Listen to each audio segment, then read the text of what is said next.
আসসালামু আলাইকুম। আজকে রেগুলার ডাক্তার আছিল, দেখানো শেষ, এখন বাসায় যাইতেছি। আজকের ওয়েদারটা খুবই সুন্দর, গাছে খুব সুন্দর ফুল ফুটছে। বাসায় যাইতেছি আর ভাবতেছি কিছু একটা বানাই। তো বাসায় আসলাম, আলু সিদ্ধ দিলাম। এখন ওইটার মধ্যে পেঁয়াজ, কাঁচামরিচ, ধনিয়া পাতা, একটু একটু সব মশলা দিলাম।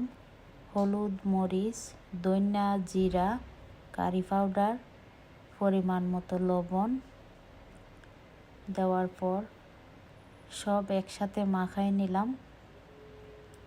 এখন আমরা যেভাবে কাবাব বানাই ঠিক এইভাবেই সবগুলা বানাই নিলাম। এখন 2টা ডিম লাগবে। তো চাইলে ডিম একসাথে দেওয়া যায় মাখানোর মধ্যে, আমি এইভাবে দিলাম।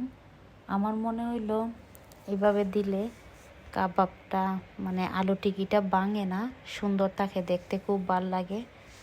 তো সব দেওয়া শেষ আমার। এখন দেখি পিছন দিকটা কীরকম হয়েছে।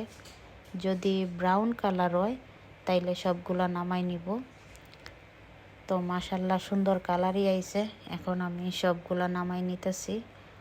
তো দেখেন খুব সুন্দর হয়েছে। ওইটা সাদা ভাত, বিরিয়ানি এবং বিকালে চার সাথেও খাওয়া যায়।